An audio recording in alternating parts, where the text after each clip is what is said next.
બાપુએ ખુદ કહ્યું છે કે આ મામલાની પાછળ કોઈના કોઈ ષડયંત્ર રચાયું છે।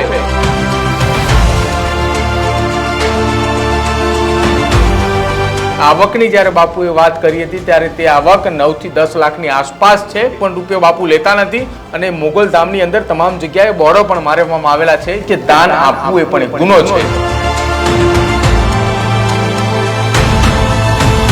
આવક જે છે તે બંધ થઈ રહી છે અને આવક બંધ થતાની સામે કેટલાક લોકો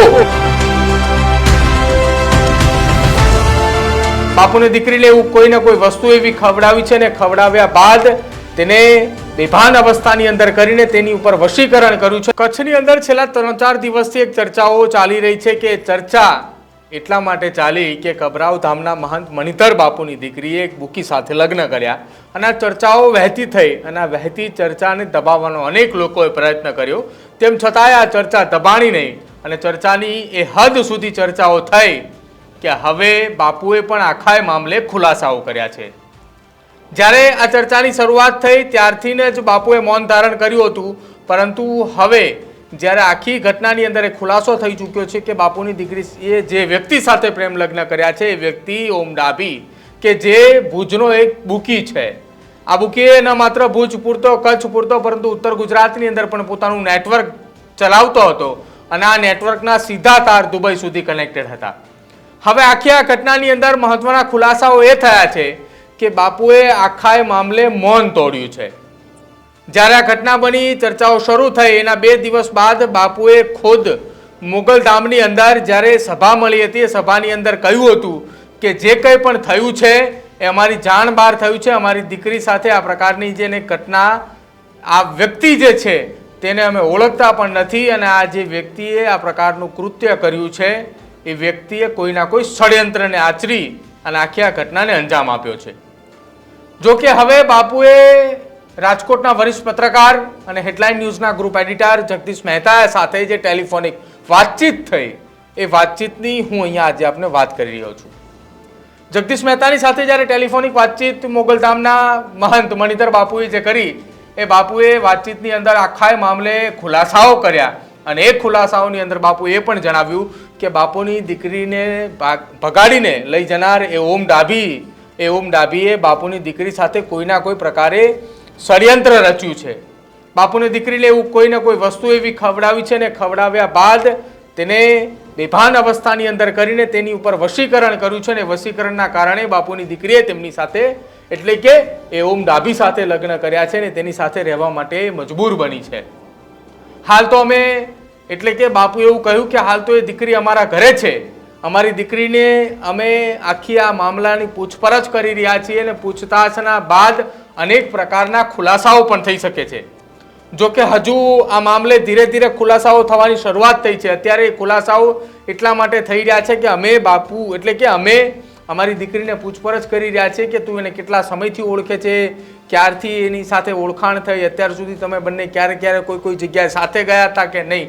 આખા આ મામલાની તપાસ ચાલી રહી છે ને તપાસના અંતે આખા આ મામલાનો ઘટસ્ફોટ થશે। બાપુએ ખુદ કહ્યું છે કે આ મામલાની પાછળ કોઈના કોઈ ષડયંત્ર રચાયું છે અને ષડયંત્ર રચનારા અન્ય કોઈ નહીં પરંતુ બાપુની આસપાસ રહેનારા એ લોકો જ છે।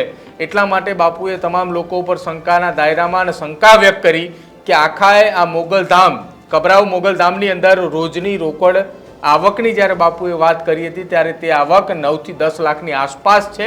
જો કે બાપુએ તમામ મામલે આવક સ્વીકારવાની ના પાડી છે, 1 પણ રૂપિયો બાપુ લેતા નથી અને વર્ષોથી જ્યારથી આ બાપુ આ મંદિરના મહંત બન્યા છે ત્યારથી એ પરંપરા છે અને મોગલધામની અંદર તમામ જગ્યાએ બોર્ડો પણ મારવામાં આવેલા છે કે દાન આપવું એ પણ એક ગુનો છે। જેટલું દાન લેવું એ ગુનો છે એટલું આપવું એ પણ ગુનો છે। આ પ્રકારના અનેક એવા પોસ્ટરો માર્યા છે અને એ પોસ્ટરો થકી આ આવક જે છે તે બંધ થઈ રહી છે અને આવક બંધ થતાની સામે કેટલાક લોકો એ આવક સામે એ મોઢું રાખીને બેઠા છે કે તેમને એ રૂપિયાનો પ્રેમ છે। બાપુએ સખત એ રૂપિયાનો વિરોધ કરતા આવતા હતા અને તેના કારણે જ ક્યાંક આ ઘટના બની અને આ ઘટના બનવાને કારણે જેટલી દબાવવાનો પ્રયત્ન કર્યો એની કરતાં વધારે આ ઘટના બહાર ફેલાવવા પાછળનું પણ કારણ બાપુ એક આ માની રહ્યા છે। જો કે બાપુએ હવે આખા મામલે મૌન તોડ્યું છે અને એ જે ટેલિફોનિક ઇન્ટરવ્યૂ આપ્યું હતું તે ટેલિફોનિક ઇન્ટરવ્યૂની અંદર બાપુએ આ જે ખુલાસાઓ કર્યા છે એ ખુલાસાઓને લઈને હવે તપાસ ચાલુ થઈ છે। અને આ તપાસ અન્ય કોઈ વ્યક્તિઓ નથી કરી રહ્યા, પરંતુ ખુદ બાપુ અને બાપુના પરિવારના સભ્યો દ્વારા કરવામાં આવી રહી છે કે તેમની દીકરીએ આ પ્રકારનું પગલું ભર્યું તેની પાછળનું કારણ શું હતું. કોઈ તાંત્રિક વિદ્યા કરવામાં આવી હતી અથવા તો કોઈ એ દીકરીને વશ કરવામાં આવી હતી. આ પ્રકારની વાત એ બાપુ દ્વારા કરવામાં આવી છે. અને બાપુએ ટેલિફોનિક ઇન્ટરવ્યૂમાં સ્પષ્ટપણે કીધું છે કે તેમની દીકરીએ સામે ચાલીને આ યુવક સાથે નથી ગઈ, પરંતુ તેને આ પ્રકારનું કોઈ એવું વશીકરણ કરવામાં આવ્યું છે કે જેના કારણે તે તેના સ્વભાવની સાથે એટલે કે તેની સાથે એ ગઈ હતી અને તેની સાથે તેને લગ્ન પણ કર્યા. હવે બીજી તરફ એ વર્તુળો એ પણ માની રહ્યા છે કે ઓમ ડાભી અને બાપુની દીકરીએ છેલ્લા 6 મહિનાથી સંપર્કમાં હતા અને છેલ્લા 1 મહિનાથી એ પ્લાનિંગ પણ ચાલી રહ્યું હતું કે બંને વચ્ચે એ પ્રેમ લગ્ન થાય. પરંતુ હવે જોવાનું રહેશે કે બાપુ અને તેમના પરિવારના સભ્યો દ્વારા આખી આ મામલાની જ્યારે તપાસ કરવામાં આવી રહી છે ત્યારે શું શું ખુલાસાઓ થાય છે. જો કે બાપુએ સતત આ આખા એ મામલાને દબાવવા માટેનો પ્રયત્ન કરતા હતા, પરંતુ જ્યારથી મામલો સામે આવ્યો છે ત્યારથી બાપુ પણ ખુલીને આખા આ મામલે સામે આવ્યા છે અને ખુલીને આ આખી વાતનો જવાબ પણ જે છે તે આપી રહ્યા છે. આપણે શું લાગી રહ્યું છે બાપુની દીકરી સાથેની બનેલી આ ઘટના? જે ઓમ ડાભી કે જે ભુજનો બુકી છે તે ખરેખર કોઈ એવું કૃત્ય આચર્યું છે કે જે કૃત્ય થકી બાપુની બદનામી થઈ, અથવા એવું કોઈ ષડયંત્ર રચ્યું છે કે જેના કારણે બાપુની દીકરી ઓમ ડાભી સાથે ભાગવા માટે મજબૂર બની? જો આપ જાણતા હોય તો અમારા કમેન્ટ બોક્સની અંદર જરૂર જણાવજો. અમારી ચેનલ ન્યૂઝ રૂમને આપ આજે લાઈક કરજો, શેર કરજો અને સબસ્ક્રાઇબ કરવાનું ભૂલતા નહીં. નમસ્કાર. બાપુએ ખુદ કહ્યું છે કે આ મામલાની પાછળ કોઈના કોઈ ષડયંત્ર રચાયું છે.